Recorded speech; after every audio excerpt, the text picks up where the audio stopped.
Pernahkah kamu mendengar kisah tentang pembunuh 100 orang? Namun, karena dia mau bertaubat kepada Allah, maka Allah pun berikan rahmat serta ampunan, sehingga orang tersebut Allah masukkan ke dalam surga. Kami akan ceritakan kisah ini secara detail. Assalamualaikum warahmatullahi wabarakatuh. Saudara Alkens TV yang dirahmati Allah, simak video ini sampai selesai. Jangan sampai tersesat.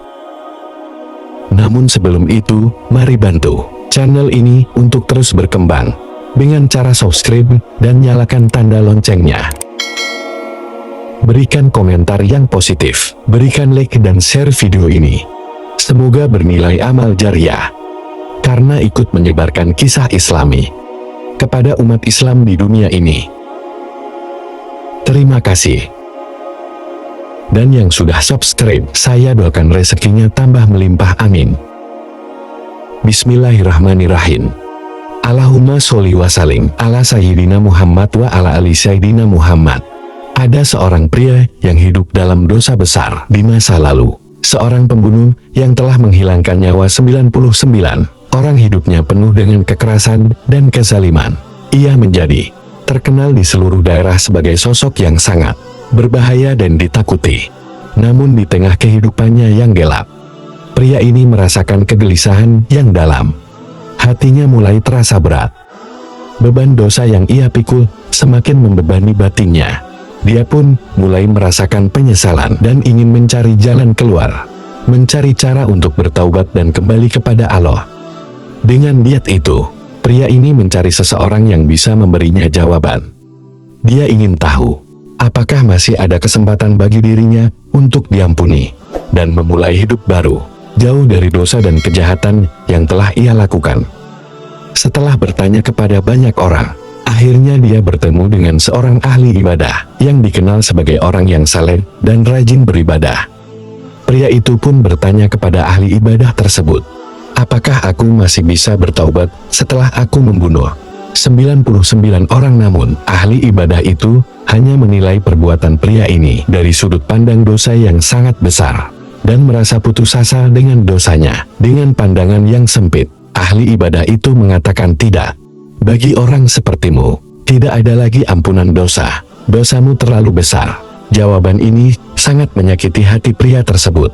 Mendengar itu, amarahnya pun memuncak, dan ia akhirnya membunuh ahli ibadah itu, menjadikan korbannya yang ke-100 kalinya. Meski demikian, setelah membunuh untuk yang ke-100 kalinya, kegelisahan di hatinya tidak kunjung hilang. Dia merasa semakin terbebani dengan dosa-dosanya, dan masih berharap ada jalan untuk bertaubat. Pria ini pun kembali bertanya-tanya, adakah yang bisa membantunya menemukan jalan keampunan Allah? Kemudian ia mendengar tentang seorang alim, seorang cendekiawan yang terkenal, bukan hanya karena pengetahuannya, tetapi juga karena pemahamannya yang dalam tentang agama dan rahmat Allah. Dengan tekad kuat, pria tersebut mendatangi alim ini dan kembali mengajukan pertanyaan yang sama. Aku telah membunuh 100 orang. Apakah masih ada jalan bagiku untuk bertaubat? Berbeda dengan orang yang pertama kali ia temui, alim ini memiliki pemahaman yang lebih luas tentang kasih sayang dan pengampunan Allah. Dia menyadari bahwa rahmat Allah itu luas dan tidak terbatas. Maka dia menjawab, ya, tentu saja. Siapa yang dapat menghalangi rahmat dan pengampunan Allah?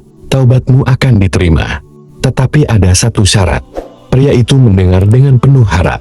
Alim melanjutkan, kau harus meninggalkan tempat ini, karena lingkunganmu saat ini penuh dengan kejahatan, dan akan selalu menarikmu kembali pada dosa. Pergilah ke desa di seberang sana, di mana penduduknya hidup dalam ketaatan dan kebaikan.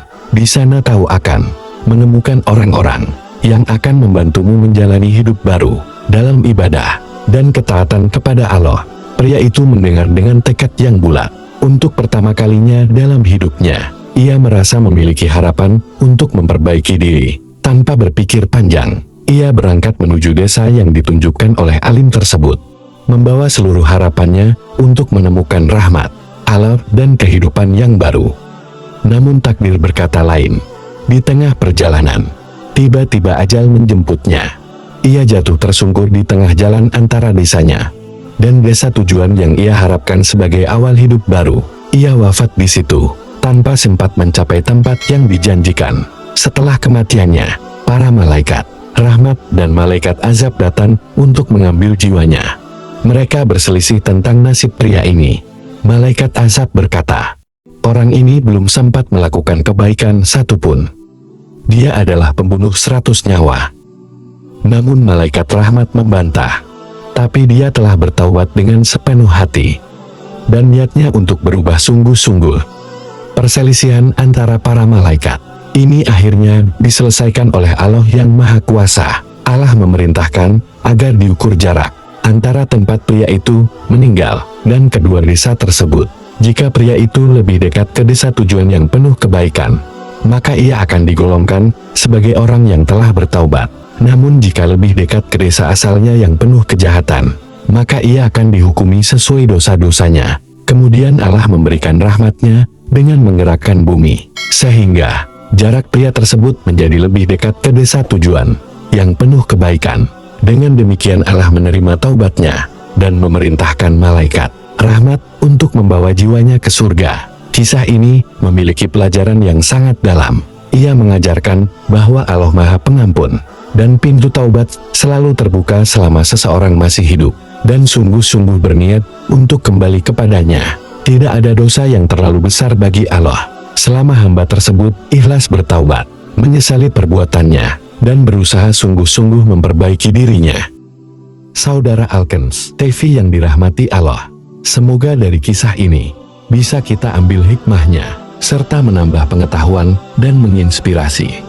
Dan kita bisa belajar memperbaiki diri kita yang lebih baik lagi. Mari memperbanyak sholawat kepada baginda Rasulullah Sallallahu Alaihi Wasallam, dan kita bisa mendapatkan syafaatnya. Allahumma amin. Wassalamualaikum warahmatullahi wabarakatuh.